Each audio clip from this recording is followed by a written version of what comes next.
Muy buenos días. Buenos días a todos. Mi nombre es Beatriz Domínguez Gil, soy la directora de la Organización Nacional de Trasplantes y tengo el verdadero honor de moderar una mesa extraordinaria junto con el doctor Mikel Gastaca, responsable del programa de trasplante hepático de un hospital impresionante por su actividad y sus resultados en trasplante hepático de aquí de Cruces. Y tenemos una mesa extraordinaria donde vamos a hablar de asistolia. La asistolia el año pasado representó el 45% de los donantes en nuestro país y sigue creciendo y probablemente va a ser la vía más clara de crecimiento para los próximos años. Para que os hagáis una idea, en lo que llevamos de año ya prácticamente el 50% de los donantes son donantes en asistolia y yo creo que en los próximos años vamos a ver mucha más asistolia que muerte encefálica. Por eso tiene especial relevancia y creo que para todos los equipos, para todos los programas, esta mesa en la que vamos a abordar la donación en asistolia desde tres perspectivas diferentes.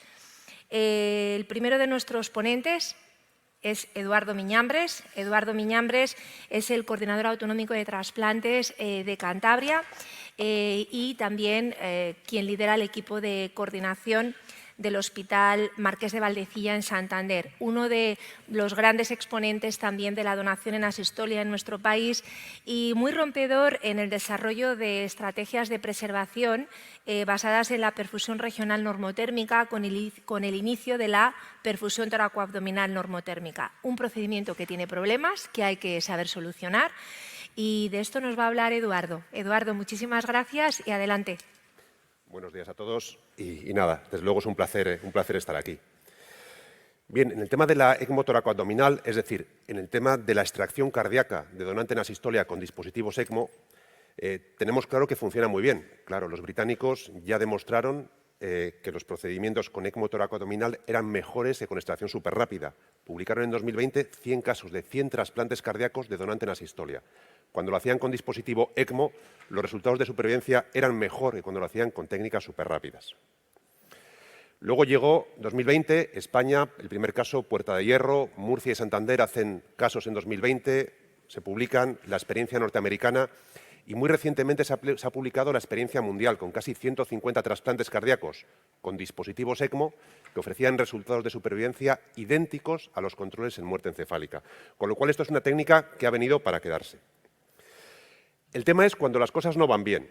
Cuando todo va bien, todo es fantástico. Son donantes jóvenes, extraemos muchos órganos y todo es felicidad. Pero lo cierto es que, como toda técnica nueva, tiene complicaciones. Y esa es una técnica muy peculiar, porque la extracción cardíaca se puede cargar todos los demás órganos. ¿Cómo es el procedimiento habitual? Hay variedades de protocolos locales, pero en general lo que hacemos, tenemos un donante joven en el quirófano, lo tenemos canulado, se produce la limitación de terapia de soporte vital, se hipotensa, se para, pasan 5 minutos y fundamentalmente, como siempre, inflamos el balón y protegemos el abdomen. A partir de ahí el cirujano cardíaco, esternotomía, se reconectará, se reintubará el cadáver, se clamparán los troncos supraórticos, antes solo se clampaban, hoy clampamos y seccionamos los troncos supraórticos y de esto hablaremos después. Se seccionan y solo después desinflamos el balón y extendemos la perfusión abdominal al tórax. A 4 litros y medio. Al de unos segundos el corazón va a empezar a latir y a partir de ahí es un juego. A medida que el corazón tiene más gasto cardíaco, bajaremos el flujo de la ECMO y nuestro objetivo es parar la ECMO lo antes posible. La ECMO o la circulación extracorpórea, porque hoy día lo estamos haciendo en muchos casos con circulación extracorpórea. Voy a hablar de ECMO o CEC de forma indiferente. ¿Qué pasa si todo no va bien? ¿Qué pasa si después de un tiempo vemos que ese corazón no tiene potencia suficiente, no tiene gasto suficiente, vemos que las cosas no van bien por el motivo que sea, porque hay mucho sangrado, por lo que sea, pero el gasto cardíaco del corazón no es suficiente? Pues está claro, tenemos que abortar la extracción cardíaca. Tenemos que pasar del corazón, tenemos que clampar la aorta abdominal, sea con el balón que lo inflamos o con un clam en ese momento, y tenemos que reconvertir la toracoabdominal a perfusión solo abdominal, para salvar lo que sabemos que va a funcionar, los órganos abdominales. Pero no tenemos hoy día claro cuándo se descarta un corazón. No lo tenemos, no lo sabemos, no se ha aclarado. Evidentemente estamos empezando. Esto es una impresión personal. Creo que si no hay latido o es un latido muy ineficaz en los primeros 5 minutos, deberíamos obviar ese corazón. Creo que si tras 15, 20 25 es demasiado minutos en que el corazón requiere todavía mucho flujo por el ECMO por encima de 2 litros, creo que ese corazón no va a valer. Pero vuelvo a insistir, no tenemos claro cuándo se aborta el corazón. Y lo siento, no quiero, por supuesto, un cirujano es lo fundamental en quirófano, pero esta decisión no puede depender solamente del cirujano, para nada. Esto no es una extracción cardíaca, es una extracción multiorgánica. Hay muchos órganos que se ven afectados y esta decisión tiene que estar consensuada. Por supuesto, no vamos a entrar en detalles, pero estos son 3 casos reales que han pasado en nuestro país, de donantes muy jóvenes en los que se han perdido todos los órganos.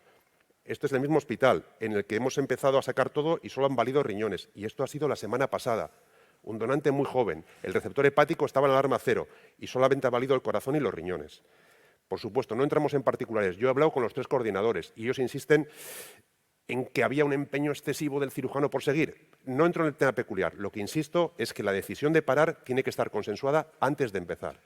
Si todo va bien, todo es perfecto, pero que tenemos que tener claro que si las cosas van mal, tenemos que tener un plan B ya pactado previamente. Y posiblemente cuando un cirujano está en una situación de estrés, él no es consciente de los tiempos que tenemos o de los tiempos que llevamos. Estamos con donantes muy jóvenes en el tema del trasplante cardíaco y aún así, pues lógicamente, tenemos un porcentaje de corazones que no son válidos, aunque sean donantes extremadamente jóvenes. Esto no es un problema. Lo que es un problema es que un donante cardíaco de 40 años perdamos el hígado y riñón por problemas que acontecen, que sabemos que pueden acontecer y que tienen fácil solución. Reconvertir a ECMO abdominal y focalizar la atención en los órganos que sabemos que van a ir bien, hígado, riñones o páncreas.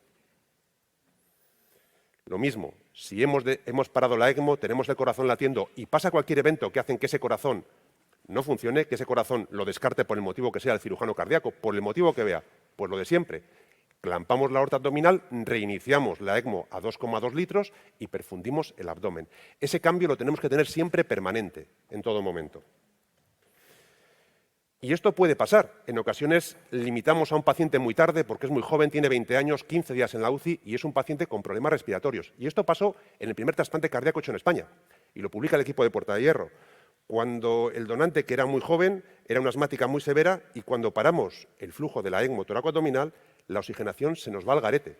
Y ven ustedes cómo paran la ECMO y la tienen que reiniciar. Una opción como esta sería estar, aunque hayamos validado el corazón, con la toracoabdominal a flujos muy bajos para oxigenar. ¿Se puede hacer? Sí, se puede hacer, pero no es una solución elegante ni óptima.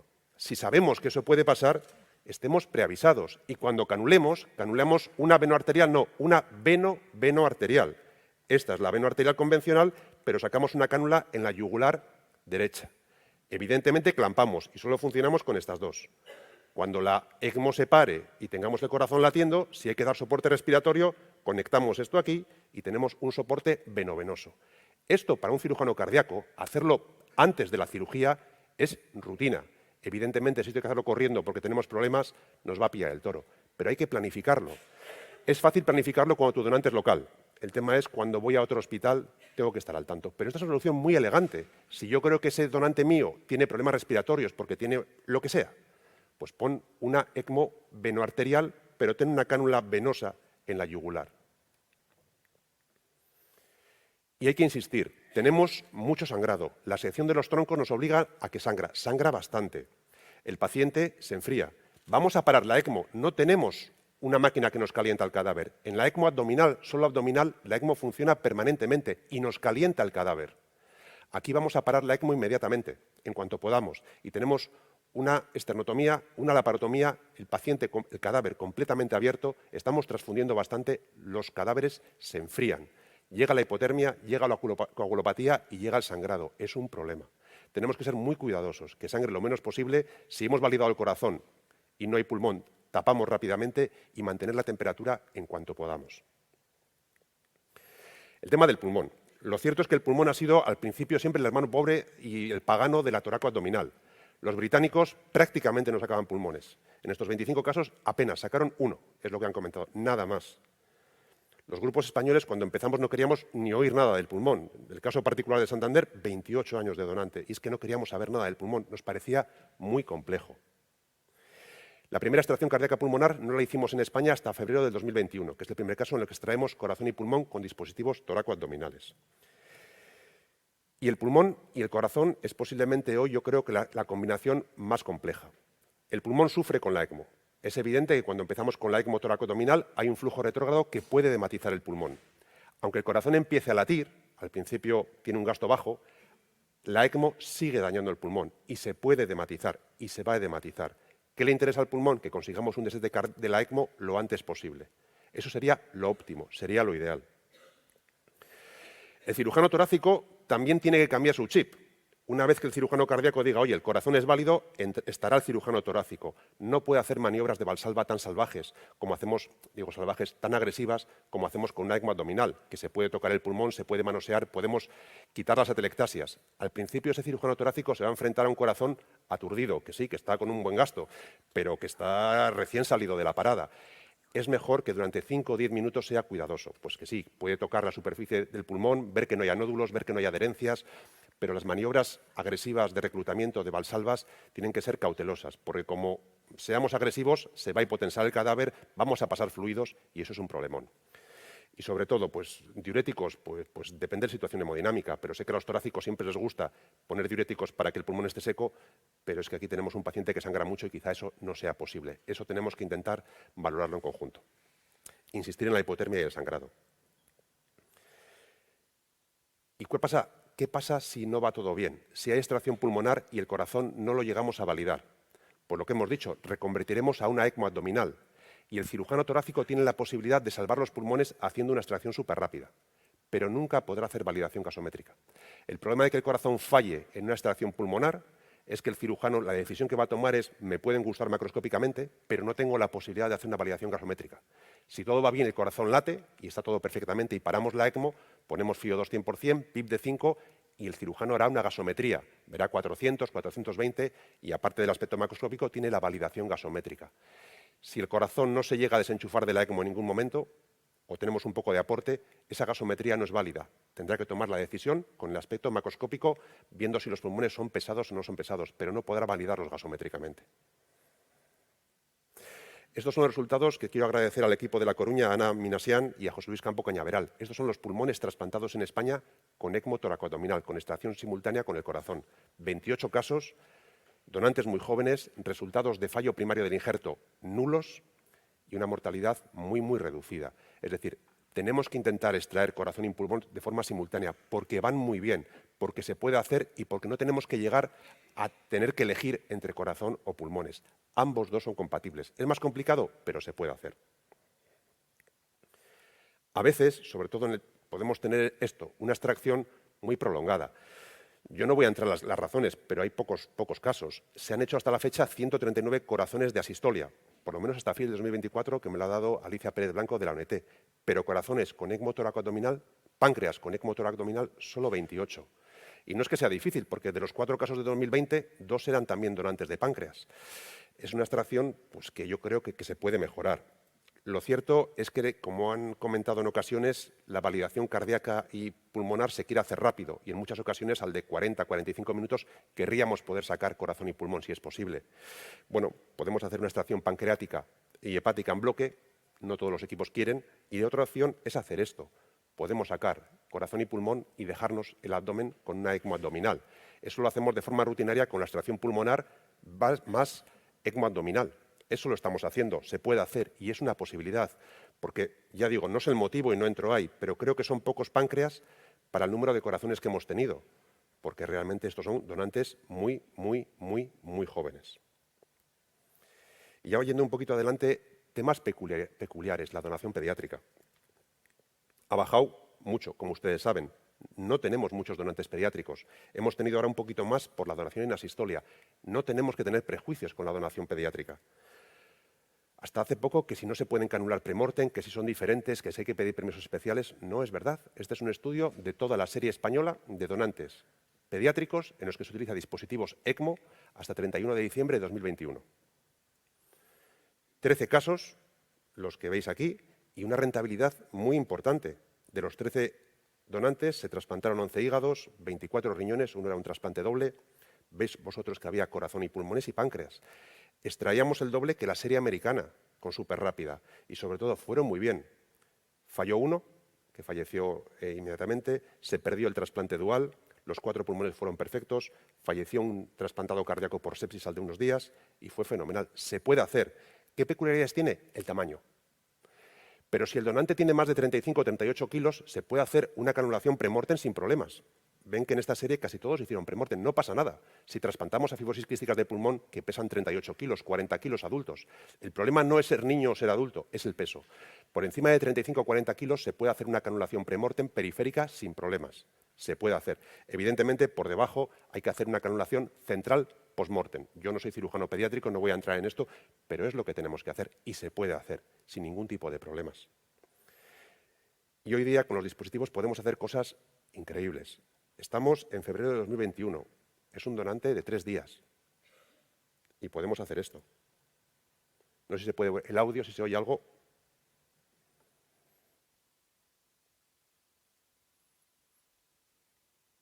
¿El audio? Bueno, han pasado los 5 minutos. No, el audio se oye bastante. Un clamp ¿Veis el corazón no está latiendo todavía? clampamos los troncos. Troncos clampados, troncos clampados. Al final le hemos hecho por dentro el pericardio porque la abierto sin querer. Vale, no entramos todavía hasta que entre el Un eco. 5 ceros, por favor. Sí, no te preocupes. Aquí se va a hacer una canulación post-mortem. Han canulado la salida del callado aórtico y ahora vamos a canular Una, el ventrículo derecho. Como veis, todavía el corazón está parado. Aquí se sangra, pero cuando quieres lo va a acertar, no lo vale, un mosquito. Y enseguida Ahí estás. la cánula. Vale. Tiene tiempos de isquemia, evidentemente, muy, muy altos, pero los corazones pediátricos lo aguantan muy, muy bien, sobre todo los neonatales. Bajamos la bolsita. Es así también. Y ven ustedes que este corazón se pudo extraer sin ningún problema, se pudo trasplantar posteriormente a 400 kilómetros. Aquí lo que hicimos fue clampar troncos, no seccionamos hasta que no se pusieron las cánulas, no había problemas porque es diferente, y una vez puestas las cánulas se seccionó y se entró en extracorpórea.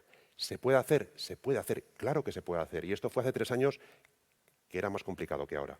Y me gustaría terminar con este problema que creo que es muy importante, el tema de la resucitación del donante. Sabéis que hay problemas éticos, sabéis que a nivel mundial el tema de la toracoabdominal ha generado muchísima controversia. Estos son papers que podéis ver. O sea, la NRP viola los principios del donante muerto. O sea, cosas tremendas. En 2023, un montón de papers sobre los problemas éticos del trasplante cardíaco con ECMO toracoabdominal. Grandes dilemas de la extracción cardíaca en donantes en asistolia. Realmente hay muchísima preocupación. ¿Por qué? Porque ya no es una suposición. Sabemos a ciencia cierta que hay circulación torácica periférica, circulación colateral que permite perfundir el cerebro aunque camplemos los troncos. Ya lo sabemos, ya no es una suposición, es cierto. ¿Cuánto? No lo sé, pero se perfunde. Y lo cierto es que eso ha traído que en Bélgica y en Reino Unido se pararan los programas de trasplante cardíaco con ECMO toracoabdominal en 2022. En Estados Unidos hay muchísimo debate. Aquí en España paramos durante unos meses y, bueno, pues las cosas se han calmado y sabemos lo que hay que hacer. Y lo que hay que hacer es no hacer esto. Esto es un caso nuestro de febrero del 21, enero de 2021, cuando todavía no habíamos empezado a hacer sección de troncos. Esto que vamos a ver es ideal para el corazón, pero hoy no se puede hacer así.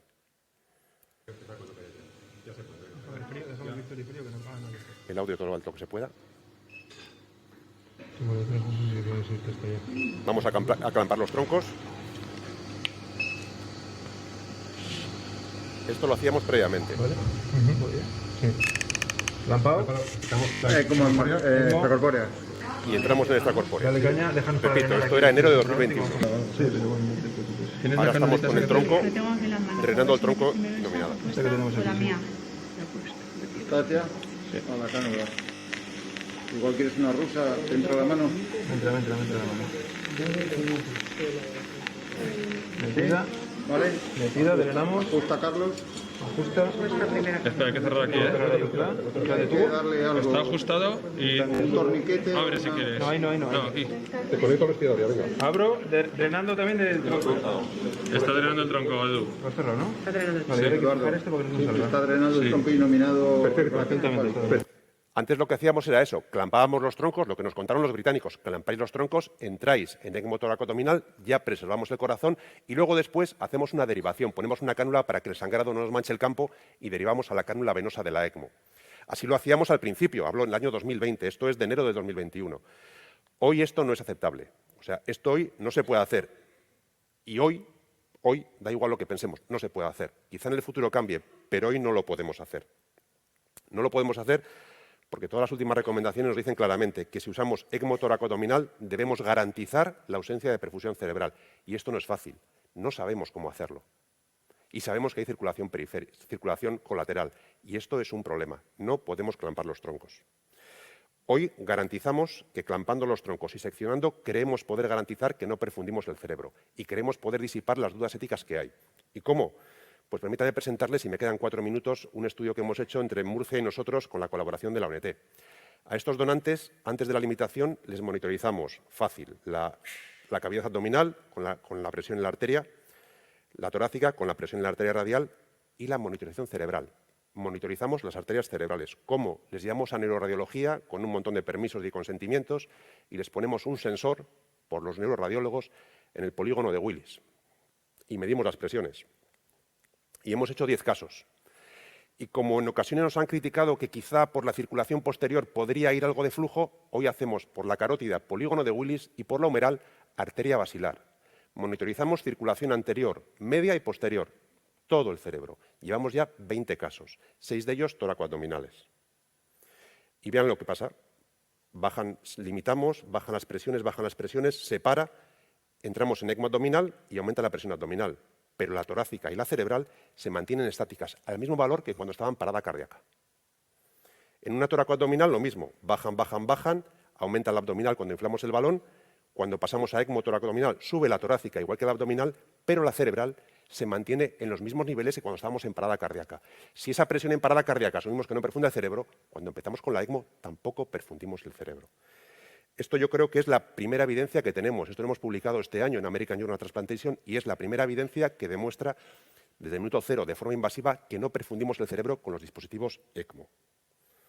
Yo creo que es la evidencia definitiva. Y ya para terminar, me queda el último minuto, los británicos comentan lo mismo, los problemas que tienen con el corazón. Lo tienen suspendido en Reino Unido. No pueden hacer ECMO toracoabdominal. Comentan que el gran problema es el dilema ético. Y hablaban esto, ¿no?, de que pues este estudio que hacemos es la primera evidencia cierta, la primera evidencia solvente de que no perfundimos el cerebro. Hoy tenemos 20 casos, con 6 con toracoabdominal. Yo creo que no hay que monitorizar a todos los pacientes de rutina. Cuando tengamos evidencia suficiente se podrá demostrar que clampando y seccionando no perfundimos el cerebro. Y 30 segundos para decir que hemos mejorado. Esto es 2016, la SED de 2016. Andábamos pensando si era mejor superrápida, si era mejor ECMO abdominal. Y veíamos a los británicos con envidia. Nos parecía que lo que hacían era increíble. Hoy es esto Europa. Todos los países de Europa que hacen donación en asistolia. La mayor parte de ellos han empezado a hacer ECMO abdominal, pero el 65% de las ECMOs las pone España, de todas las que hay. Y casi el 75% de las ECMOs toracoabdominales las pone España. Somos la potencia líder en este tipo de... Somos los que hemos desarrollado y hecho muy bien este procedimiento. Y los americanos, que siempre han sido muy reticentes a los dispositivos ECMOs, ya en su última conferencia de cirujanos de trasplante, que se ha publicado este año, comentan que sí, que es muy complicado, que da problemas éticos y legales, pero que la NRP te ofrece mejores resultados de supervivencia para el receptor hepático, cardíaco y renal. Y cuando usamos la toracoabdominal NRP, obtenemos más órganos abdominales. Por lo tanto, en conclusiones, yo diría que la donación cardíaca en asistolia no existe, es una donación multiorgánica. Tenemos que tener claro cuándo desestimar el corazón, y no lo tenemos claro. Y eso sí que es un tema que hay que mejorar y tenemos que delimitar. Hay que combinar extracción de todos los órganos, es inaceptable clampar, hoy no podemos clampar, hay que clampar y hay que seccionar y colaborar con la coordinación de trasplantes. Yo, para terminar, trabajo en Santander, pero soy de Bilbao y, si algunos no lo saben, hemos sido campeones. Muchas gracias.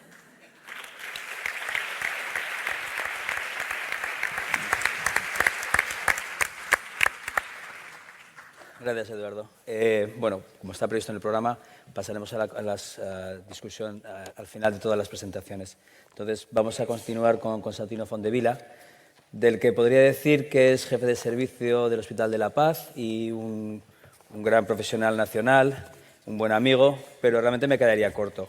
Esta charla que nos puede dar ahora la podríamos ver perfectamente en cualquier congreso internacional, en el americano, porque él es uno de los mayores expertos en el mundo en daño isquémico y reperfusión en el hígado y en el uso de máquinas de perfusión ex situ, in situ, el ANRP. Realmente, insisto, es uno de los grandes popes de este tema a nivel mundial. Entonces, Constantino, por favor, cuando quieras. Bueno, muchas gracias por la amable introducción, Miquel. como tú dices, estas son las palabras que dice un amigo.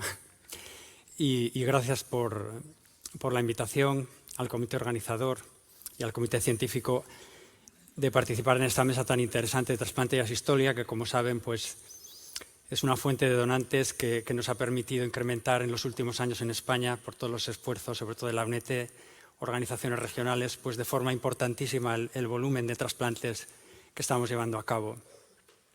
En mi charla daré mis opiniones acerca de la utilización de dispositivos de perfusión y son opiniones personales en base a mi experiencia propia y también a la revisión de lo que se ha hecho, que es diferente en cada contexto. No es lo mismo el contexto español y el contexto de otros países, como hemos visto en la charla que comentaba también Eduardo. Las diferencias existen por logística, problemas éticos y una serie de cuestiones que hacen que a lo mejor las estrategias pues, varíen en un país o en otro.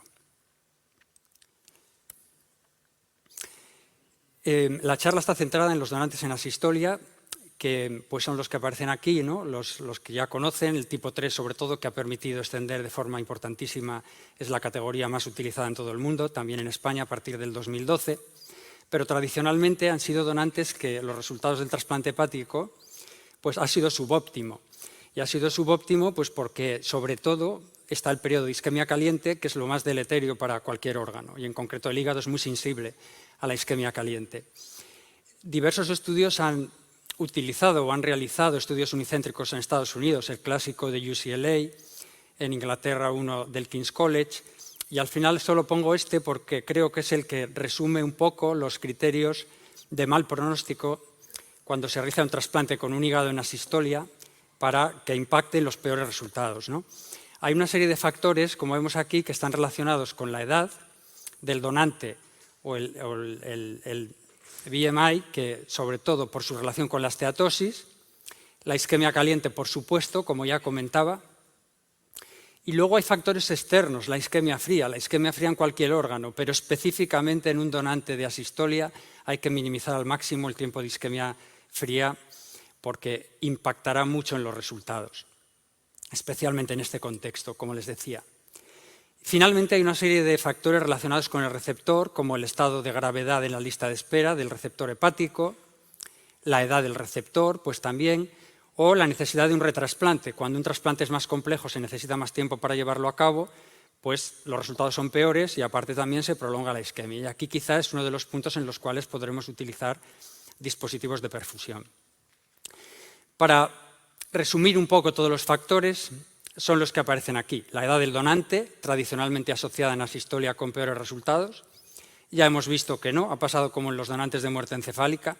En los años inicio de los 90 había unos límites de edad que podían ser 55 años, 60 años, luego se expandieron.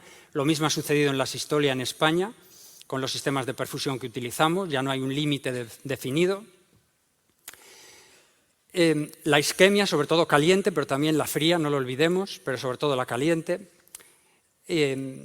La grasa, quiero resaltar que son dos efectos que de forma concomitante hacen mucho daño, por separado también, pero cuando se juntan el efecto pues, es muy perjudicial. Y hemos estudiado por qué es así.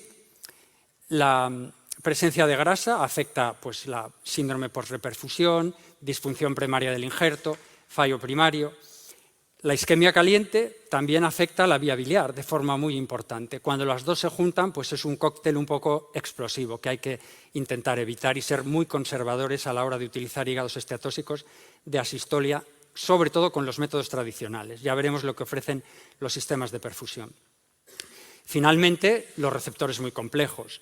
Pues tradicionalmente, en el primer consenso que hicimos en España, pues definimos que los muy complejos mejor destinar órganos de mejor calidad y en aquel momento todavía pues los donantes de asistolia, los hígados se consideraban subóptimos. Pero en fin, en definitiva, estos son los factores que van a determinar que el pronóstico pues, pueda ser peor después del trasplante hepático.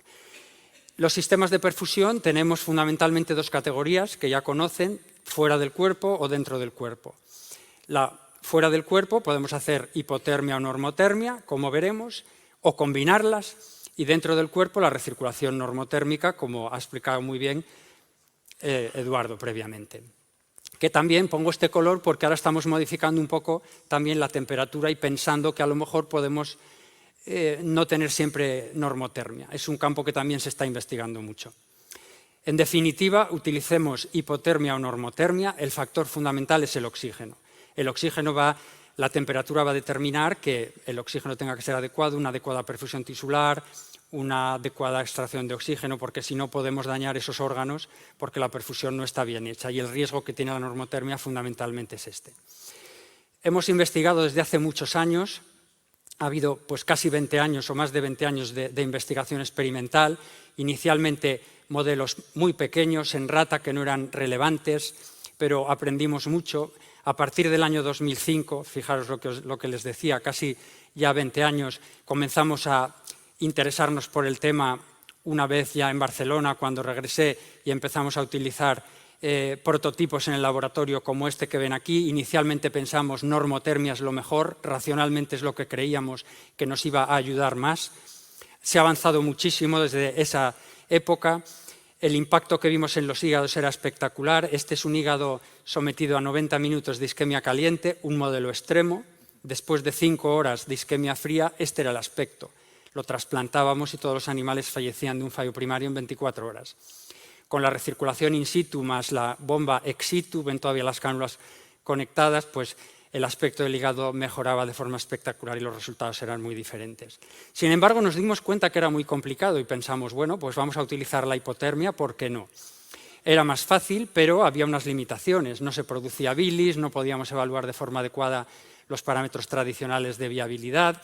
Canulábamos las dos, esto es el dual HOPE que verán, porque es un órgano con una perfusión dual, portal y arterial, por tanto hay la HOPE que solo utiliza la porta, la cánula azul, la dual que ya utiliza porta y arteria, pero hay que utilizarlo con mucho cuidado porque podemos dañar el endotelio, que es muy sensible al frío, y esto se hace a 4 grados, con presiones bajas, y hay que garantizar también que todo el hígado pues, se pueda perfundir.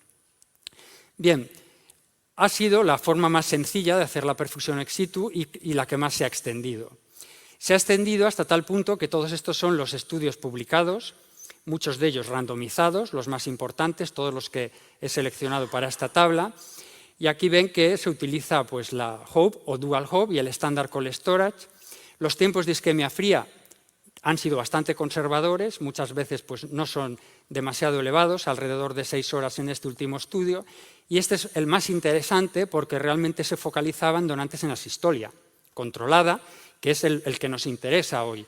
Ver qué pasa en los donantes en asistolia por el periodo de isquemia caliente y que son los más sensibles. Bien, este estudio consiguió evidenciar que había una disminución de la colangiopatía isquémica en la perfusión dual en hipotermia, 6% frente al 18%. Fue tan importante que llegó a publicarse, y es muy difícil en estudios quirúrgicos de este tipo, en el New England. Y aquí se ve, ¿no? Pues el primary endpoint, que era la complicación biliar, que es la más temida en los donantes de asistolia, 6% frente a 18%. Pero fíjense que en el grupo control ya partíamos de unas tasas pues, bastante elevadas. Pero tuvo mucho impacto y mucha repercusión y muchos grupos empezaron a utilizar la hipotermia. La normotermia es ideal también, vamos a ver qué ha pasado, qué se ha hecho, porque el órgano se mantiene metabólicamente activo y se recrean las condiciones fisiológicas, con lo cual la homeostasis y todo pues es mejor. Cuando se han empezado a utilizar en estudios randomizados, estos son los más importantes publicados, normotermia frente a Standard Cold Storage, todos, la mayoría de donantes a corazón parado, y vemos cómo los tiempos de isquemia fría en prácticamente todos los estudios, en la rama de la normotermia, también aparecen. ¿Por qué? Porque hay que sacar el hígado con una solución de preservación fría en el donante, utilizar trabajo de banco para conectar cánulas, etcétera. A veces se traslada a un centro en el cual el hígado se va a perfundir y, por tanto, no se evita al completo, al 100%, la isquemia fría que también existe. Los tiempos de perfusión en máquina han sido pocas horas, y esto verán la importancia que tiene posteriormente, y han conseguido unos resultados pues, bastante adecuados, ¿no? en cuanto a supervivencia, con todas esas bajas de colangiopatía isquémica, pero insisto, con donantes que también estaban bastante seleccionados por la edad, etc. Pero en definitiva, son estudios desde mi punto de vista de no inferioridad, y estos son los estudios más importantes publicados en hígados en máquinas de normotermia, y las máquinas de la industria las pongo debajo. El primero en USA, en Estados Unidos, con una máquina de Organox, y vemos cómo, frente al grupo de Standard Cold Storage, hígados convencionales, pues las supervivencias son pues, extraordinariamente buenas, casi el 100%. Organox en Europa, el COPE Trial, un estudio multicéntrico europeo financiado por la Comunidad Europea, pues también Standard Cold Storage versus NAMPI, pues todo muy bien. E incluso Transmedics, que ahora es la que se erige como la compañía fundamental en Estados Unidos para perfusión de hígados, y muchos hígados se perfunden en esta máquina y se llevan al centro trasplantador. Posteriormente, si quieren, luego podemos comentar un poco más, pues en estos dos grupos, pues una supervivencia, pues bueno, al año 98% en la máquina, que se llama OCS, y 99%, por tanto, que desde mi punto de vista lo que quiero transmitir es qué ventaja ofrecemos en un hígado convencional o un riñón convencional o un pulmón y corazón, etcétera, si utilizamos un sistema muy caro, cuando el gold estándar en todos estos hígados a día de hoy pues puede seguir siendo el Standard Cold Storage, porque obtenemos unos resultados extraordinariamente buenos y en las últimas décadas es lo que ha permitido pues, el éxito, como todos sabemos, del trasplante, ¿no? Por tanto, la otra categoría para utilizar la perfusión normotérmica, la más interesante desde mi punto de vista, son aquellos hígados que son descartados, que no podemos utilizar para el trasplante. Se ha hecho gran esfuerzo, este es el grupo de Birmingham, pero fíjense que trasplantan muy pocos, el 17% después de año y medio, muy poquitos hígados, 22, pero bueno, siempre es una fuente adicional. Y como cuando estos donantes, 10 que eran de DCD, pues las tasas de colangiopatía isquémica en hígados descartados, a pesar de la normotermia, es del 30%. Por tanto, como verán, todavía hay mucho camino por recorrer. Otra estrategia en hígados descartados es combinar distintas modalidades. Primero Standard Cold Storage, lo llevan a un centro, aplican el HOPE, el Dual HOPE, y después la perfusión normotérmica. Esto hay una racionalidad detrás que no puedo detallar a explicar, pero se llama al final reoxigenación controlada, porque en un hígado en hipotermia muy marginal o cualquier órgano, si pasas de 4 grados o 3 grados de la nevera a 38, 37 grados, pues esto es muy perjudicial para el órgano y por tanto hay otras estrategias y es un campo en amplia expansión, ¿no?, de cómo hacer mejor esta perfusión. La experiencia global del mundo, todos los estudios publicados de hígados inicialmente descartados para trasplante, en todos ellos, excepto en el último estudio que les comentaba de Holanda, utilizan solo normotermia. Los hígados han sido pocos. Prácticamente cuando se utilizan donantes de asistolia se incrementa un poco, en este casi al 100%, el número de trasplantes. Y el tiempo de isquemia total previo a la introducción en la máquina, como muchas veces estos hígados se trasladan de centros donde los descartan, pues tampoco es despreciable, como vemos aquí. Estos son los tiempos de perfusión normotérmica, siempre menores a 12 horas, y se han conseguido unas tasas pues, bastante adecuadas de supervivencia, sí que un poco menores de esos 90 y pico % que veíamos en los hígados convencionales en máquina y con el Standard Cold Storage. Aquí bajan al 80 y pico %, pero bueno, muy adecuados. El problema desde mi punto de vista es cómo definimos qué es un hígado descartado, porque a lo mejor un hígado que yo descarto para trasplante, dependiendo de la situación que tengo en mi lista de espera y en mi hospital, pues el doctor Gastaca en Bilbao dice, pues yo lo acepto, porque necesito un hígado, me voy a arriesgar y lo trasplanto. O porque los criterios no son iguales en función del cirujano que vaya a la extracción y la experiencia que tenga, el miedo que tenga que haya un evento pues, muy grave en el receptor. O sea, es una decisión muy crítica, de mucho riesgo, que tiene un impacto importantísimo en el receptor, incluso con la muerte puede llegar a pasar en ocasiones, si se elige mal un órgano. Pero aún así los criterios de descarte de los órganos pues, no están claramente definidos. Hay muchos marcadores de viabilidad que se han estudiado en la perfusión en máquinas, porque se ha intentado decir, bueno, lo ponemos en la máquina y a lo mejor nos ayuda más que solo el aspecto macroscópico del hígado, una foto, o porque no le gusta al cirujano, o porque tal.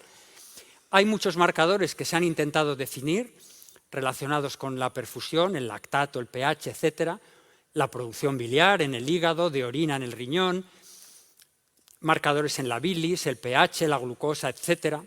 Y por último, factores relacionados con los flujos y las presiones. En el caso del hígado, en relación a la arteria hepática, la vena porta, hemos analizado infinidad de variables. Pero, ¿qué es lo que realmente predice la viabilidad? Y lo que les tengo que transmitir es que a día de hoy realmente pues no lo sabemos con certeza. Porque hay mucha variación en todos estos resultados por las distintas técnicas de perfusión que no son homogéneas, la utilización de hemodiálisis, que ahora hemos visto en nuestros experimentos que es fundamental, y por tanto el lactato ya no sirve, el pH ya está en entredicho si hay que corregirlo con bicarbonato, muchas veces pues es mejor no poner bicarbonato, etcétera, etcétera. Por tanto, muchos de estos factores, los de la bilis, son muy difíciles de realizar. En cuanto la bilis está en contacto con el aire, pues ya no sirven y es muy difícil hacer la extracción, ya no sirve el análisis, en fin, muchas cosas. Por tanto, decidimos hacer en el ELITA un consenso recientemente, que fue en Madrid, aquí en España. Analizamos muchísima literatura, más de 3.400 artículos, al final seleccionamos 750 de todo lo publicado. Invitamos a expertos de todo el mundo, fundamentalmente de Europa, es nuestra sociedad europea de trasplante hepático dentro de la ESOT. Participó muchas personas de España. Invitamos a 2 participantes extranjeros de Canadá y Estados Unidos, aunque siempre han ido un poco atrás, ¿no?, a remolque con la recirculación normotérmica, como comentaba Eduardo, con otras cosas, y Europa siempre ha sido un caldo de cultivo muy apropiado para la perfusión de órganos. Y bueno, pues estamos ahora escribiendo las recomendaciones, que no les puedo detallar más, pero para que veamos el impacto que esto está teniendo y que ha tenido en España, el interés que ha suscitado esto, y por esto el resultado de este consenso va a ser muy importante. En una charla que nos invitaron en La Coruña, en la Reunión Nacional de Cirugía, hicimos una encuesta para preguntar si se estaba haciendo perfusión ex situ en los hospitales de España. En ese momento, 2021, 10 hospitales decían que no, pero que querían, veían que era necesario y que tenían mucho interés. 2 lo utilizaban únicamente en todos los grupos de trasplante de España para aplicación clínica y 3 para investigación, pero no todavía en la clínica. Y esta era la situación en el 21.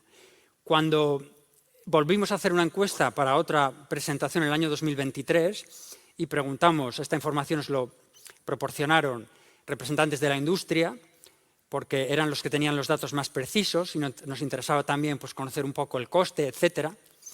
Esta máquina, la primera, el Hope, únicamente por la vena porta, la forma más sencilla, la utilizaban ya 11 centros en 2 años, se habían incorporado a utilizar esto, más de 130 trasplantes, diciembre del 23. La utilización del Dual Hope, con luego posibilidad de hacer normotermia y reoxigenación controlada, ya había 4 centros en España que la utilizaban. Y la máquina de Organox, puramente normotermia, únicamente normotermia, pues ya la utilizaban en este momento 2 centros. He querido mostrar esto pues, para que se vea realmente el interés de este tema en los grupos trasplantadores de España. Finalmente, desde mi punto de vista, yo creo que todavía hay mucho trabajo por recorrer y es un campo pues, muy apasionante.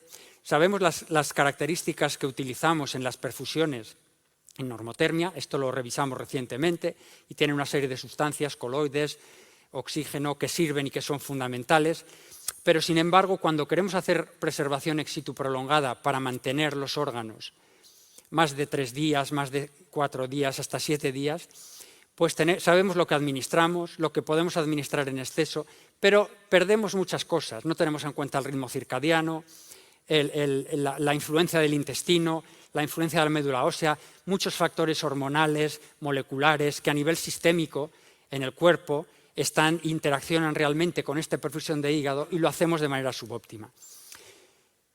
La recirculación in situ, brevemente, pues la abdominal, poco que añadir a lo que ha comentado Eduardo.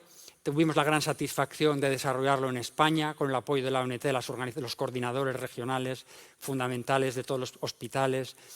Vimos cómo la normotermia era la mejor y aprendimos mucho en el corazón parado. Vimos cómo los resultados, en el no controlado, perdón, en el controlado vimos cómo mejoraba la sobrevida tanto del paciente como del receptor en los hígados de asistolia, una experiencia pues muy importante, más de 545 pacientes, 700 en total, con 545 con normotermia. Esto fue replicado en otros países del mundo y vimos cómo realmente reducíamos de forma importante las tasas de colangiopatía isquémica en este contexto. Y sobre todo, el grupo holandés, pues 10%, pero vemos cómo el comparador en muchos centros, todavía, en muchas situaciones de colangiopatía isquémica en los donantes convencionales, y lo pongo para que lo tengamos en cuenta, pues es incluso superior a la que obtenemos en las asistolias con recirculación normotérmica. Pongo esto porque yo creo que ha sido la razón de que en España la utilización de las máquinas ex situ se haya retrasado un poco su inicio, porque nos ha ido también con la recirculación y era el primer paso, y en esto también hemos sido modélicos. Empezar por aquí y ahora intentar expandir con las máquinas ex situ. La recirculación in situ, la toracoabdominal, ya lo ha dicho Eduardo, pero es que afecta a muchísimos órganos, hasta 8 cuando se hace bien. Los riesgos que existen con la extracción cardíaca los ha reflejado él muy bien y hay que tenerlos en cuenta, de no perder o perjudicar otros órganos, pero podemos trasplantar hasta 8 órganos. Y además, cuando vemos que se compara en todo el mundo, en este estudio, pues el impacto económico, pues se ve cómo pues se trasplantan muchos más hígados cuando se utiliza frente a la extracción súper rápida, también más riñones, algo más, y globalmente el páncreas no es despreciable. Se ha presentado aquí la experiencia española interesantísima de trasplante de páncreas en donantes en asistolia controlada con recirculación normotérmica. Y por tanto su uso incrementa el volumen de pacientes que vamos a trasplantar. En el riñón, he de decir, y he querido dejar esta diapositiva porque creo que es muy importante para todas las personas involucradas en trasplante renal que están hoy aquí en la sala, la recirculación normotérmica en los no controlados, frente a los donantes de muerte encefálica, pues sí que es cierto que las tasas de DGF, de retraso en la función del injerto, no han mejorado con respecto al DVD, pero sí que hay otros factores como el fallo del injerto a 1 año, que es mejor incluso en un donante de asistolia, y aquí hay muchos casos, más de 700 pacientes trasplantados. Por tanto, insistir, los donantes de asistolia no controlada en España, continuar con su uso, sobre todo desde el punto de vista del trasplante renal. Logísticamente es complejo, luego el hígado ya veremos, si utilizamos cosas para mejorar los hígados, aparte de la NRP, porque a día de hoy los resultados son inferiores solo con la NRP, pero sobre todo para el riñón vale la pena y mucho perseverar en los donantes en asistolia no controlados. Los controlados de hígado, ya voy acabando, hemos visto en qué podemos nosotros, qué más podemos hacer, cuál es el nicho de crecimiento de la perfusión ex situ en los controlados.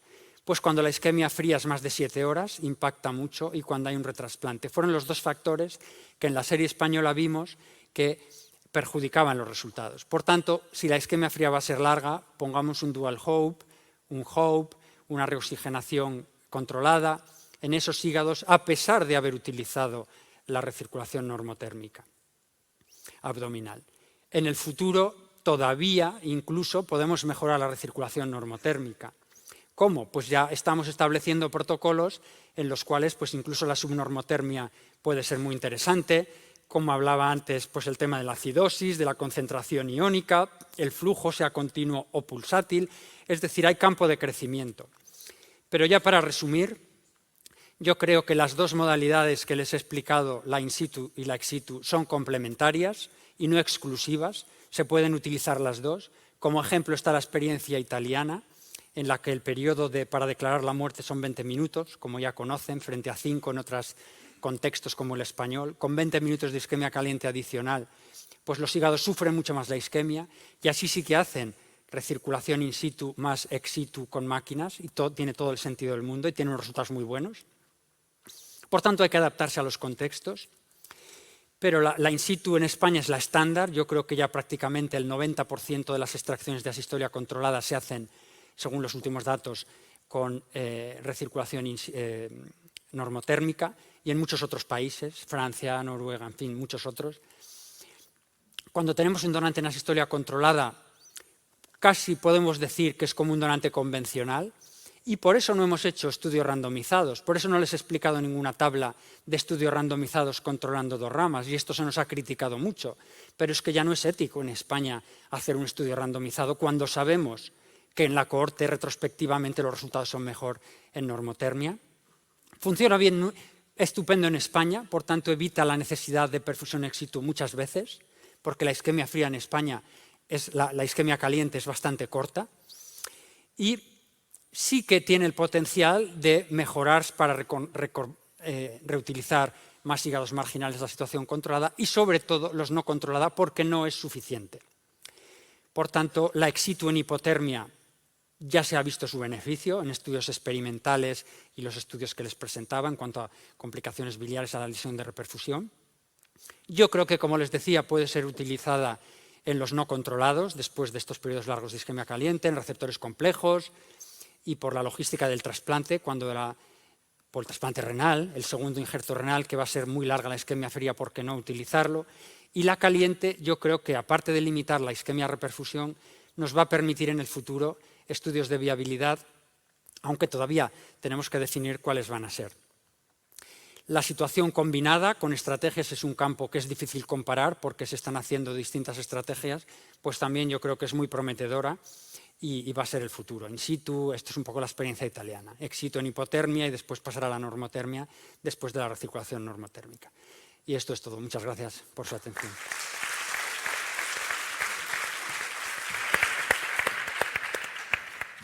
Muchas gracias, Tino. Excelente revisión y unos mensajes muy claros de hacia dónde tenemos que ir.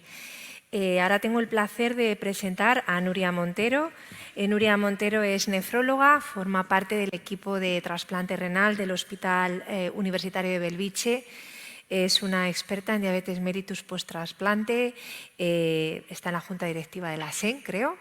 Y además creo que tiene una enorme habilidad para estudios epidemiológicos y una enorme curiosidad porque ha investigado muchos aspectos del mundo del trasplante renal y hoy nos va a presentar, si me permites hacer un spoiler, la experiencia creo que la Comunidad Autónoma de Cataluña con trasplantes renales tipo 3 que seguramente nos va a abrir la luz también hacia dónde y cuáles son los límites en la utilización de riñones expandidos de este tipo. Muchas gracias, Nuria, cuando quieras.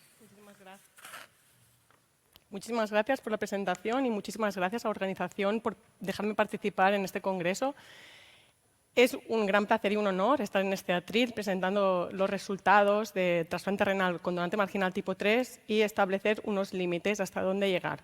Es un placer y un honor, pero también un gran reto, especialmente porque soy una persona bastante optimista y buena parte de los trabajos que he publicado previamente siempre no era buscando el límite del trasplante en asistolia, siempre buscábamos la manera de quitar cualquier tipo de límite.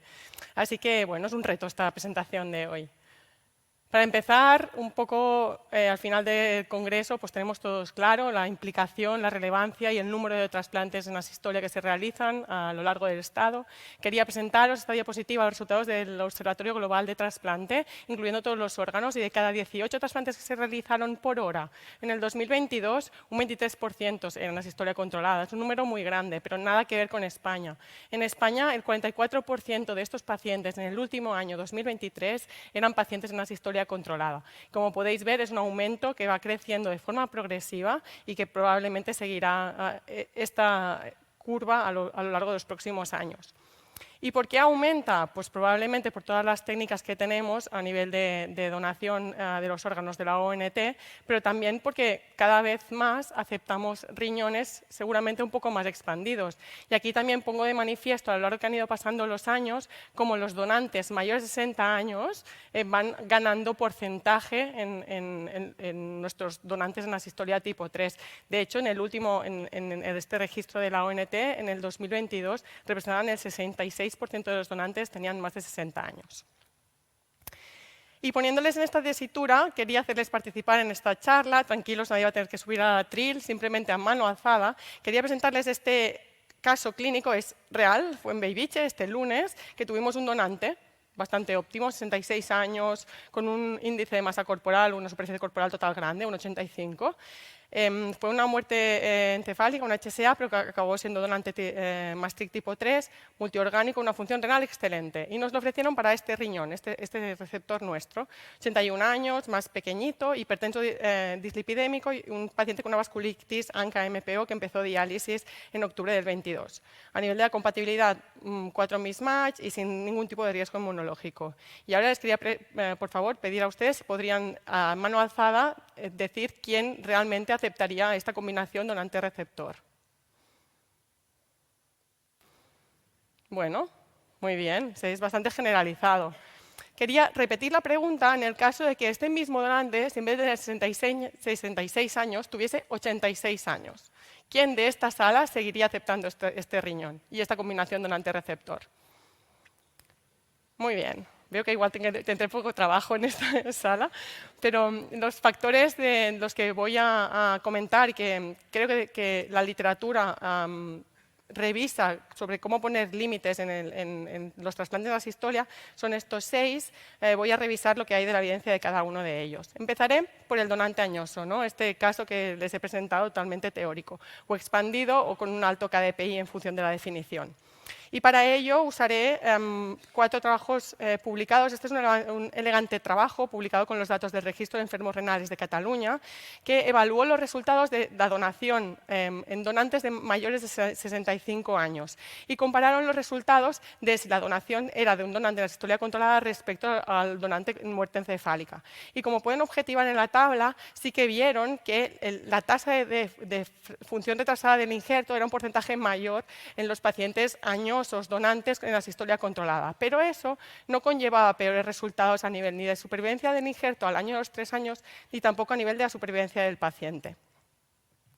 La misma autora realizó un estudio con los datos de GEODAS, del grupo español que recogía los datos de asistolia controlada justo cuando se empezó todo el proyecto aquí en España, y analizaron un poco la misma hipótesis, quisieron evaluar qué pasa con los donantes de asistolia controlada mayores o menores de 65 años. Y como pueden objetivar en estas curvas de supervivencia, la supervivencia del paciente de forma cruda fue un poquito peor en el caso de los donantes añosos. Nada de la supervivencia del injerto, que era exactamente igual.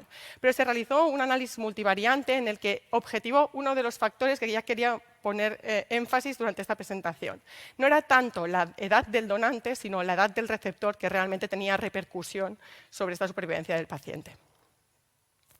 Este trabajo es un trabajo seminal, altamente citado y también muy elegante de Peter Sengers, con que usó datos del registro holandés, incluyendo 4.500 pacientes, y lo que hizo de forma muy interesante fue evaluar los resultados comparando asistolia con donación en muerte encefálica, pero comparando la combinación donante-receptor.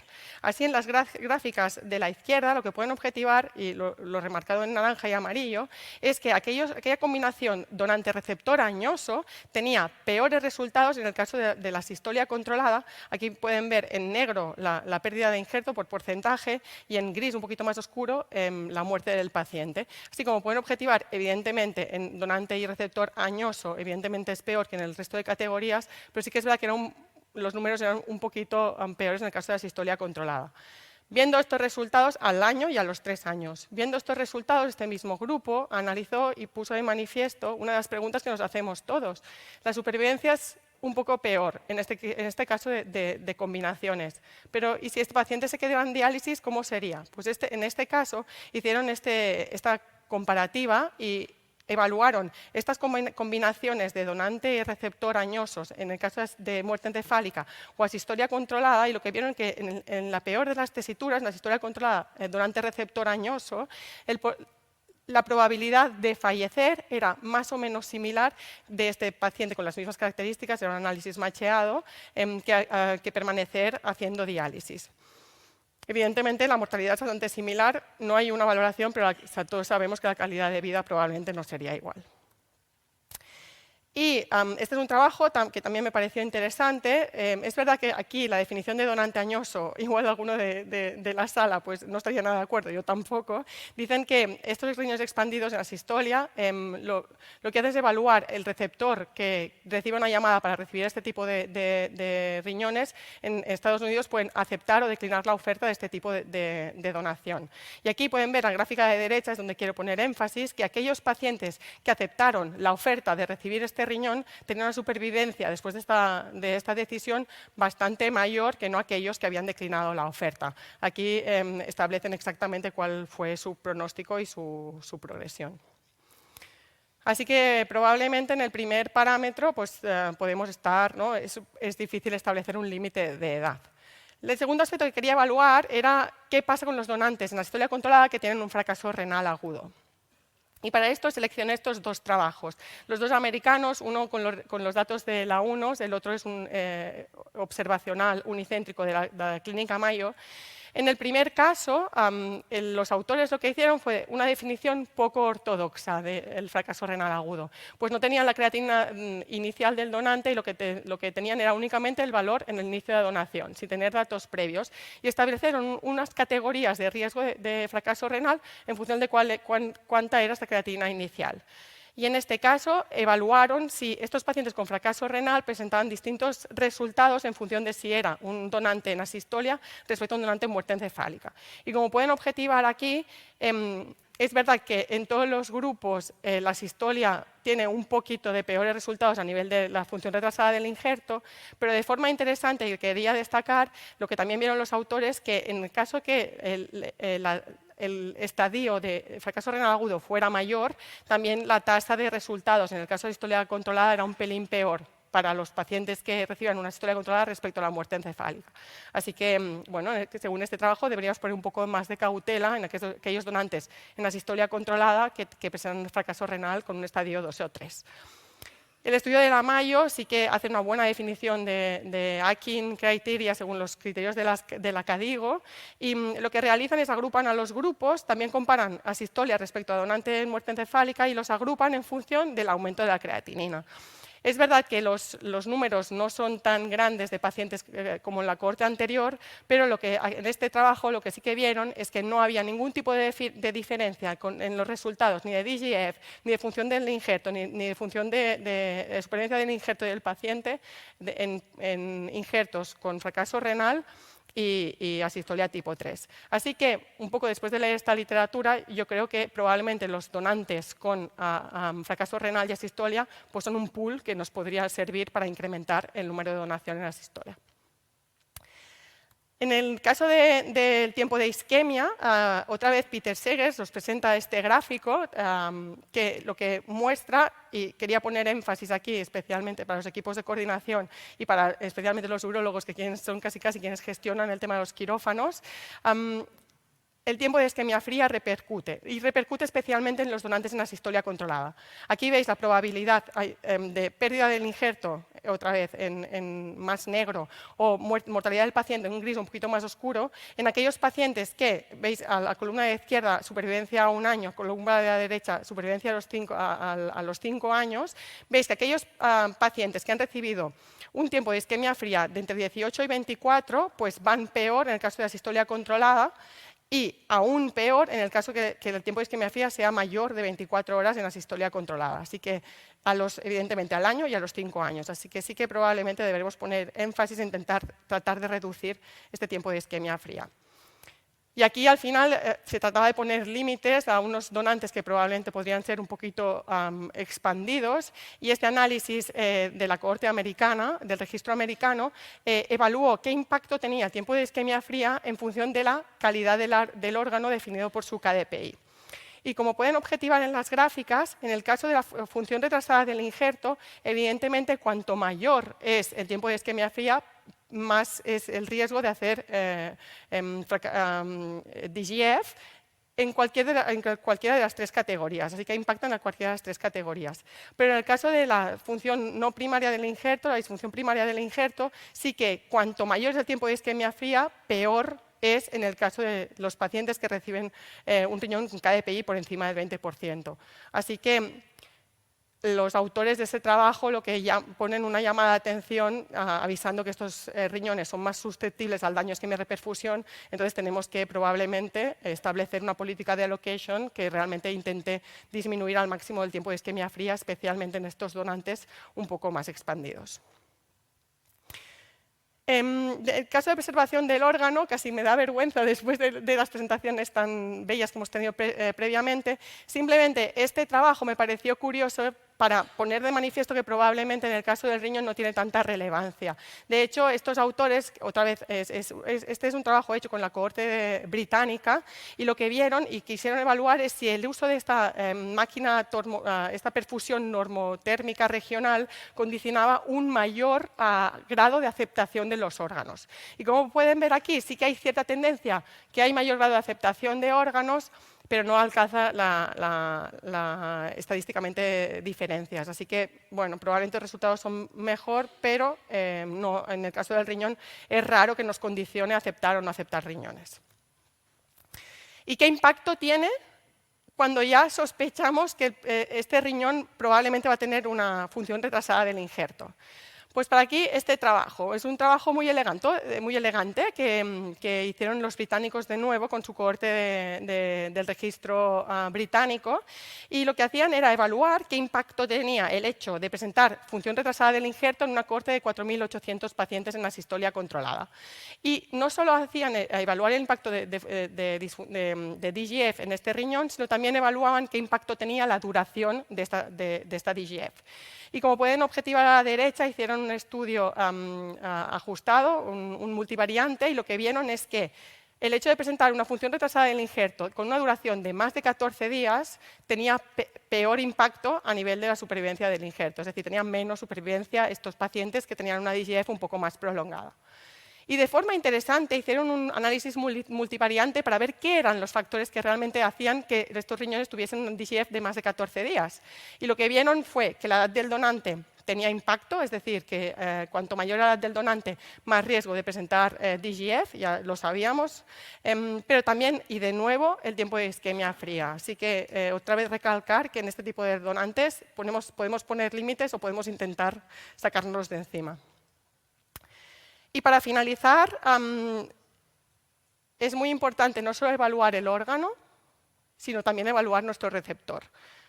Y para esto presentaré los datos de un trabajo multicéntrico con casi todas las unidades trasplantadas de Cataluña, que veo que buena parte de ellas estáis aquí en la sala y queremos agradecer evidentemente, por eso fue un trabajo de todos.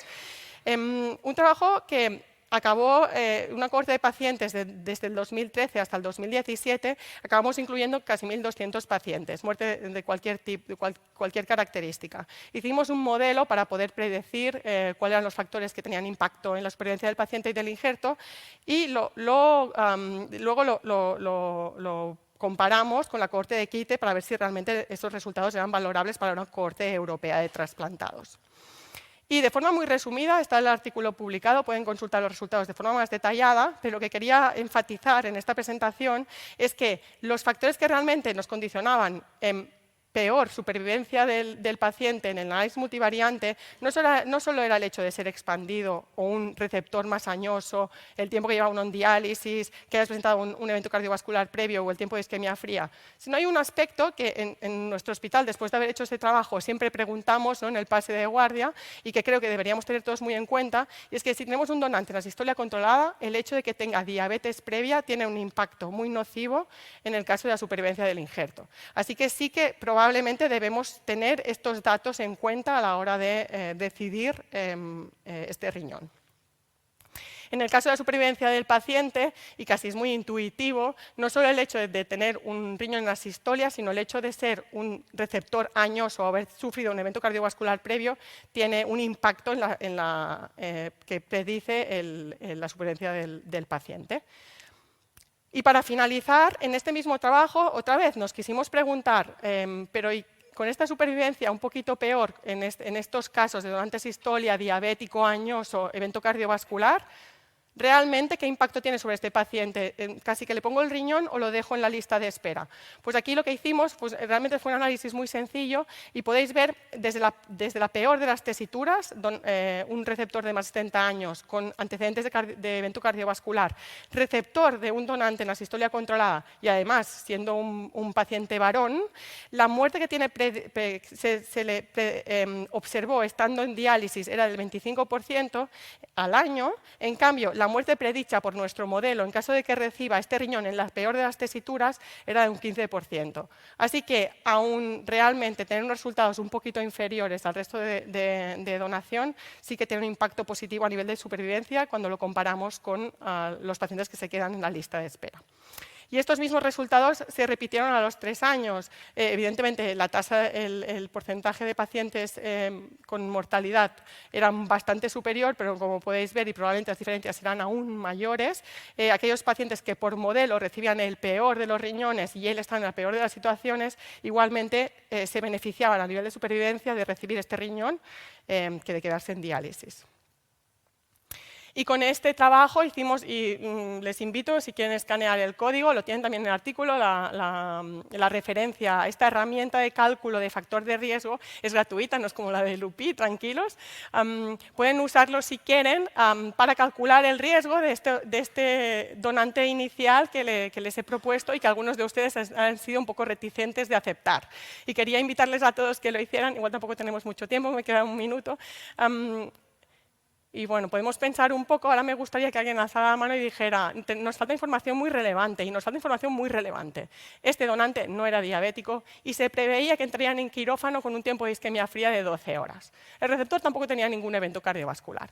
Si tenemos todos estos datos, podemos aplicar nuestra herramienta para calcular el riesgo y realmente los resultados pueden jugar después, es que se podría proceder al trasplante con toda tranquilidad y así lo hicimos en el hospital de Bellvitge. Así que las conclusiones de la charla es que los trasplantes de asistolia controlada con donantes y receptores expandidos pueden realizarse, pero con precaución. Algunos factores como la diabetes del donante o la enfermedad cardiovascular previa del receptor tienen un impacto relevante en la supervivencia del injerto y del paciente respectivamente. Y factores como reducir el tiempo de isquemia fría, mejorar la compatibilidad HLA donante-receptor, trasplantar de forma precoz y preventiva a los pacientes antes del inicio de diálisis, así como asignar riñones de asistolia controlada expandidos a receptores un poco menos expandidos podrían contribuir a mejorar estos resultados. Así que nuestros resultados muestran una necesaria llamada de atención con respecto a la asignación de injertos renales severamente expandidos a receptores muy expandidos, particularmente en el caso de asistolia controlada. Y eso es todo.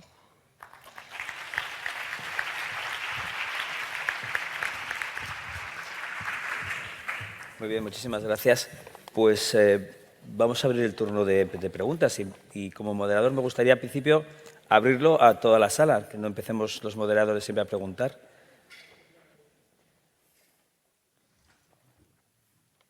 Pues entonces, hay una mano, sí. ¿Oppenheimer puede ser? Sí. Sí, lo veía bien.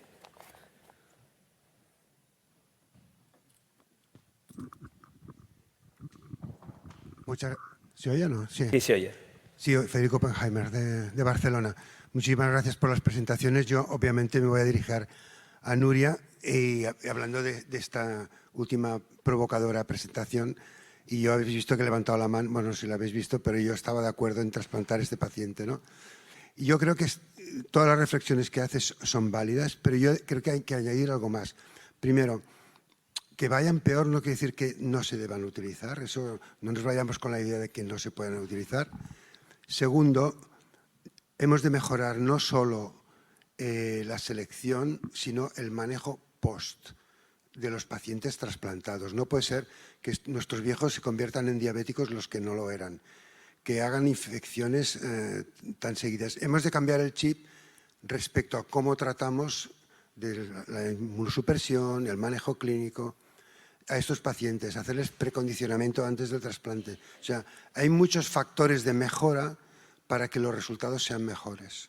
Y estoy de acuerdo contigo que si comparamos con diálisis siempre salimos ganando.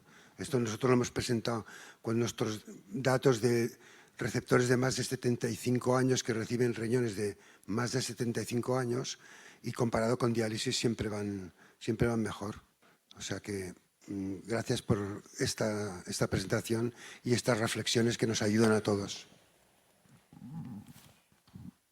A mí me gustaría, para seguir con la presentación de Nuria, me gustaría preguntarte,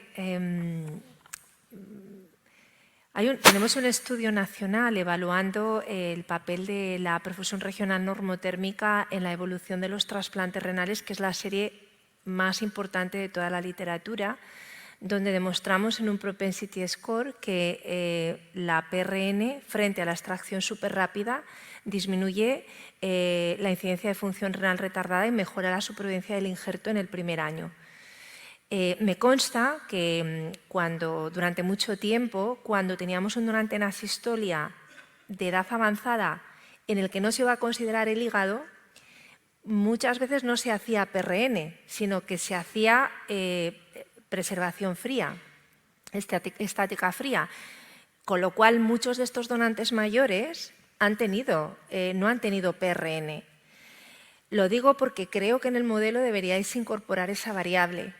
Creo que es muy diferente hacer un donante expandido renal de cara al riñón con PRN que sin PRN. Y en Cataluña en particular sé que hasta hace poco tiempo, si el donante no era hepático, no se hacía PRN.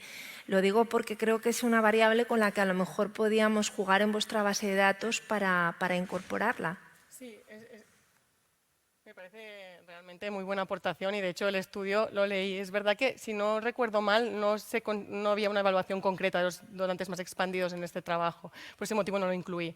Y en nuestra serie es verdad que al final es un ensayo multicéntrico que se recogían las variables de forma individual y había muchos missing en esta variable, pero realmente creo que puede impactar muchísimo. De hecho, en el Hospital de Bellvitge, que sabéis que tenemos una tasa muy alta de trasplante renal, el equipo de donación está evaluando los resultados con estos sistemas y de hecho pedí a nuestro coordinador, jefe de coordinación, que si podía tener alguna información para esta presentación y no dio tiempo, así que a ver si para el año que viene tenemos más información.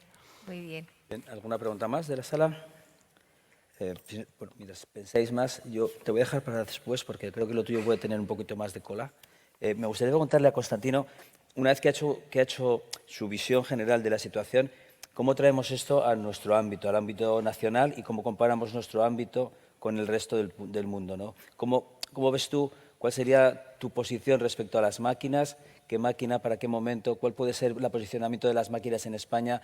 Porque intentamos empezar, bueno, desde la OMT se planteó un consenso sobre su utilización y realmente no parece fácil en nuestra situación actual de privilegio, evidentemente. Entonces, ¿puedes explicar un poco cómo lo ves tú? Bueno, es una pregunta complicada porque básicamente los resultados de los que partimos son muy buenos. Con el contexto de donantes que estamos utilizando, la tasa de donantes es muy alta, la tasa de trasplantes hepáticos también y de cualquier órgano, y con unos resultados, pues como digo, que mejorar esto ya partimos de una situación difícil. Entonces hay que arriesgar, y hay que arriesgar de cara al futuro. A mí me preguntaban acerca de la situación de la donación en España, yo digo, bueno, es que ya no sé qué más podemos hacer, pero probablemente el incremento de trasplante vendrá si los órganos descartados, que son muchos, sabemos la situación en el hígado, pues somos capaces de recuperarlos.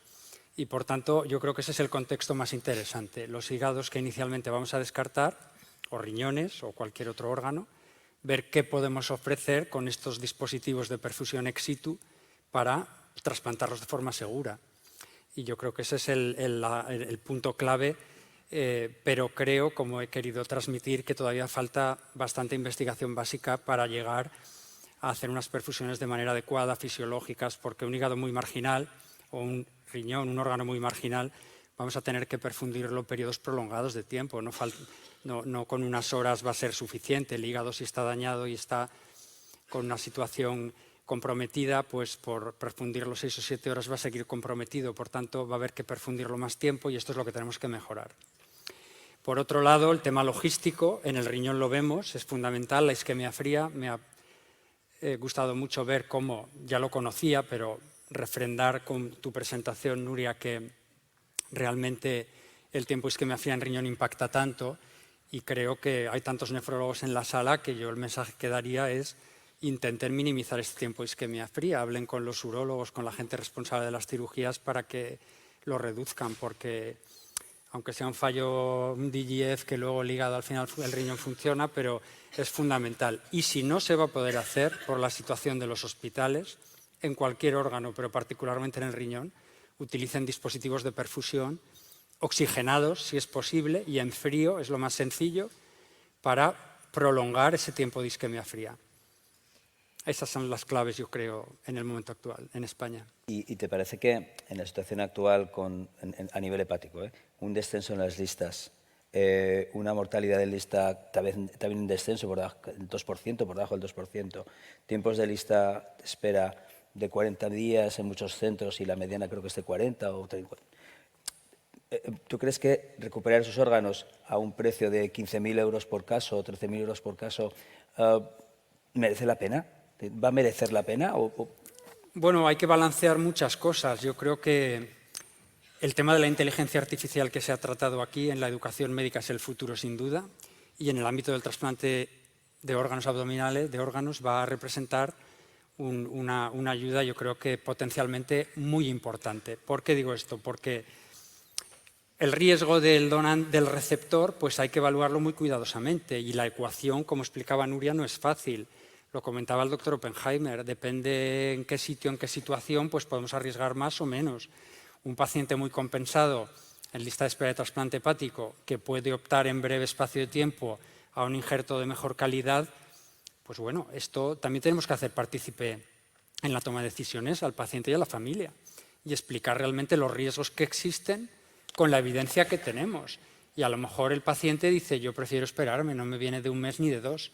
Si tengo un hepatocarcinoma pequeño que no es resecable, pero que mi situación está compensada, espero a un hígado mejor. Y por tanto ahorramos costes, como tú decías, económicos importantes, y evitamos riesgos para el receptor. Y lo peor que nos puede pasar a cualquier persona involucrada en el trasplante es que después del trasplante las cosas vayan mal en órganos sobre todo vitales y que el paciente pues, pueda tener complicaciones muy serias. Brevemente puedo decir una cosa que creo que ilustra esto muy bien. Hay un protocolo de normotermia en el Reino Unido para quitar la grasa de los hígados esteatóxicos, que es potencialmente uno de los grupos más interesantes a perfundir. Y el defatting, lo llaman allí, intentan quitar la grasa, yo creo que no es necesario si el hígado se evita el frío, que es lo que más impacta en el hígado esteatóxico, pero lo llaman defatting, utilizan la normotermia y tal. Pues un receptor trasplantado recientemente con un protocolo de este tipo de quitar grasa, pues falleció, y ha fallecido en quirófano por un síndrome por reperfusión tan espectacular que falleció y no salió ni siquiera del quirófano. Por tanto, mucha precaución, mucha cautela a la hora de utilizar hígados muy marginales o órganos vitales muy marginales, porque los riesgos están, y de hecho esto ha provocado que se pare ese protocolo en el Reino Unido de forma tajante. Con lo cual hay que andar con pies de plomo y siempre, como digo, no comprometer nunca la seguridad del receptor. Muchas gracias. No, sí, ahora quería pasar a Eduardo, que te había dejado para el final, para menos en mi idea, porque creo que lo que has comentado está bien, pero creo que todavía falta mucho por hacer. Yo no hago extracciones, ya digamos que me he hecho mayor, supongo, pero mis compañeros que hacen las extracciones sí que cuentan que aun cuando haces reuniones, el cardíaco cuenta cómo van a ser las cosas, resulta que no todo el mundo está preparado, conoce, está por la labor, incluso hay actuaciones que no son homogéneas, es decir, la canulación del donante va a ser hecha por el hospital donde se hace, o por los radiólogos, o lo quieren hacer los propios cardíacos, con lo cual ellos tienen que llegar los primeros. Mis compañeros tienen que estar esperando a que eso ocurra, a veces el cardíaco llega tarde y entonces todo el mundo tiene que esperar. Es decir, hay una serie de cosas que todavía están por solucionar. Están por aprender. Yo creo que la experiencia de la ECMO abdominal es fácil, entre comillas, porque llevamos ya más de 3.000 donantes y hemos depurado todos los problemas. Pero hace 5 años, cuando empezamos con el pulmón, incrementar el pulmón, aquí los hepáticos empezaron a poner muchas pegas, porque al acampar la cava bajaba el flujo. Es decir, tuvimos problemas que los solventamos. ¿Cómo? Con tiempo. Hombre, el corazón ha venido ahora, realmente llevamos 130 casos. Todavía no hemos depurado, faltan cosas por depurar, porque no se sabe. O sea, hoy día el problema que tenemos es que el impacto del cirujano cardíaco en el resto de los órganos es muy importante. Si ese corazón da problemas y le juntamos un sangrado y le juntamos un flujo que es mixto, lo que late el corazón y lo que da la ECMO, lo cierto es que perdemos un poco la referencia de lo que pasa a nivel abdominal. Yo creo que es cuestión de casos. Yo sí que creo que un cambio, visto como coordinador, yo no soy plantador ni trasplantador, pero sí que creo que cuando un cirujano cardíaco, yo he visto 8 extracciones cardíacas en mi hospital, las 8 se han puesto, pero cuando un cirujano tiene problemas cardíacos, pues con el corazón, evidentemente está completamente enfrascado y absorbido por sacar ese corazón. No es consciente del timing, no lo es, no lo sabe. Le pueden parecer que han pasado 3 minutos y han pasado 22 minutos. Decirle que pare cuando el corazón tiene 32 años o 33 es muy duro, pero creo que tenemos que tener claro que ahora que estamos empezando con esta extracción multiorgánica, con ECMO toracoabdominal, si te dicen que pares, tienes que parar.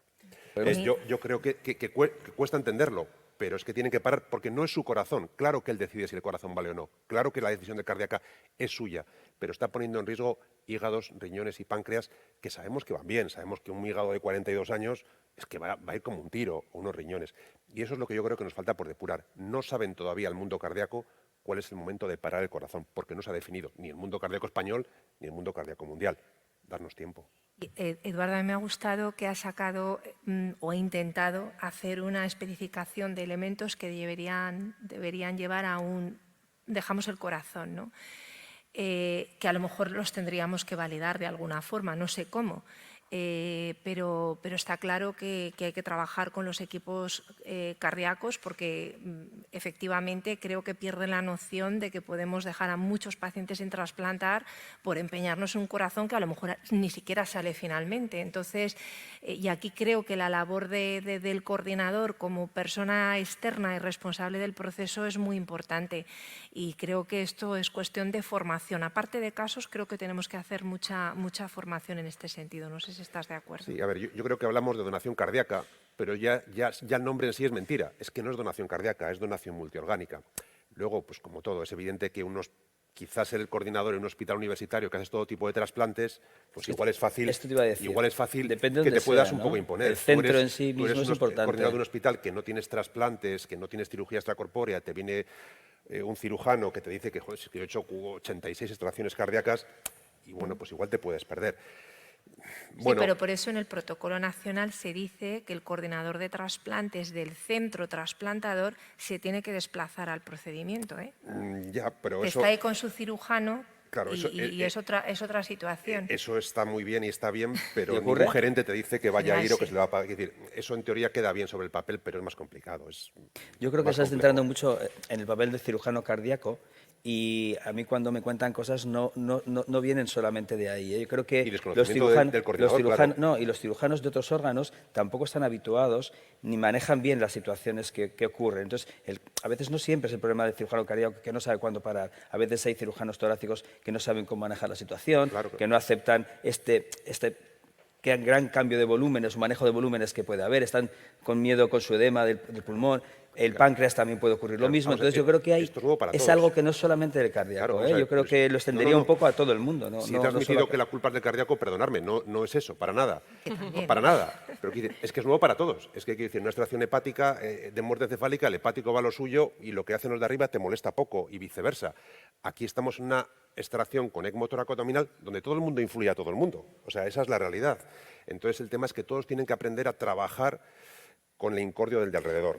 Pues yo te diría que yo creo que en vez de esperar a que las cosas vayan mejorando con el tiempo, creo que deberíamos no parar, sino asumir activamente la información y quizás merezca la pena no esperar a ir aprendiendo, sino hacer reuniones cada cierto tiempo y mostrar a todos los extractores cómo se deben hacer las cosas, no esperar a que la experiencia se vaya ganando perdiendo órganos. Totalmente. Este es el foro ideal porque creo que es el único foro en el que estamos extractores y trasplantadores de diferentes órganos, porque al final el pulmonar habla con pulmonares, el cardíaco con cardíacos, el hepático con hepático y el nefrólogo con nefrólogo. ¿En qué foros habituales, más allá de este y poquitos más, nos juntamos diferentes especialistas de diferentes órganos? En general muy infrecuente. Pero me parece correcto, es decir, la formación es fundamental y estoy seguro que dentro de 2 años se van a minimizar los riesgos, estoy convencido, seguro, vamos. Bueno, pues yo creo que este mensaje es ideal para cerrar. Ay, perdón, Miquel, pues tiene que ser cortísimo. Justo en esto que estabas diciendo, yo no sé si es lo mejor, y voy a ser cortísimo, que se empiece a hacer este tipo de donaciones con corazón, DCD y demás en centros que no estén acostumbrados. Que no sea su día a día, que tengan una extracción o sea, con DCD, con pulmón y sumado al corazón. Entonces, yo no sé si deberíamos de centralizarlo más en algunos centros o vale cualquier centro y se desplaza a cualquier... La respuesta es fácil. Si tenemos en un hospital mediano una persona de 19 años que va a ser limitación de asistolia, ¿quién renuncia a ese corazón o a ese pulmón, ese hígado? El tema es que tenemos un hospital pequeñito a 110 kilómetros de tu centro, cirujano hepático, y te dicen, pero vamos a renunciar a esos pulmones o ese corazón porque tiene 23 años. El tema es que todos queremos esos órganos, y es que lo ideal sería todos en centros grandes y tal, sería lo perfecto. Pero el modelo español, para bien o para mal, esa es mi opinión, es que sacamos órganos de cualquier lado. En cualquier caso, si me permitís, es que hemos empezado. Todos los programas han empezado con corazones locales. Ahora estamos en esa fase de expansión y, por lo tanto, nos estamos enfrentando ahora a ese problema de conseguir donantes multiorgánicos de asistolia controlada, incluyendo el corazón, en centros no trasplantadores. O sea, es que ahora estamos en esa fase de expansión. La parte de empezar con un proceso local ya la hemos superado. Bueno, yo creo que queda mucho trabajo. Vamos a hacer un nuevo protocolo, un documento de asistolia nuevo, nacional, donde yo creo que estos aspectos también se van a debatir en mucho detalle. Y creo que con formación, diálogo y un concepto de trabajo multidisciplinar vamos a ser capaces de superar todos estos problemas. Bueno, pues muchas gracias a todos. Muchas gracias por la asistencia. Y gracias a y los a vosotros ponentes. también como ponentes.